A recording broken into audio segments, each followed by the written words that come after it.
Bize ruhsat beresiz. Hammasi uchun rahmat. Sizga ham. Yaxshi kunlar. Men noyabrda kutdim.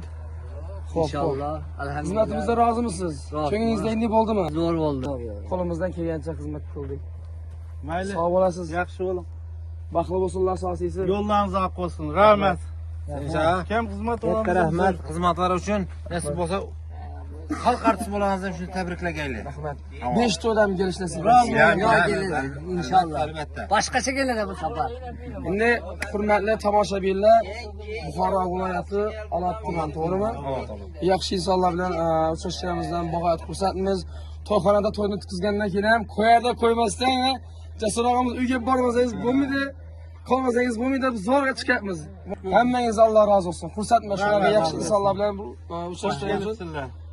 Rahmat, sog' bo'linglar, salomat bo'linglar. Bizlar ruxsat esa yo'limiz uzoq. Mayli. Allah yo'l bersin. Yaxshi. Yo'llaringiz oq bo'lsin. Mayli. Yaxshi, baxtli bo'lsinlar Jasur. Allah rahmatidan bo'lsin. Allah qo'llasin, sog' salomat bo'ling. Keyin uchrashamiz. İnşallah.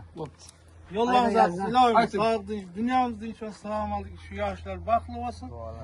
Sizlarning yo'llaringiz ham oq bo'lsin. Xo'sh kelibsizlar. Xudo qo'llasin. Yo'llaringiz oq bo'lsin.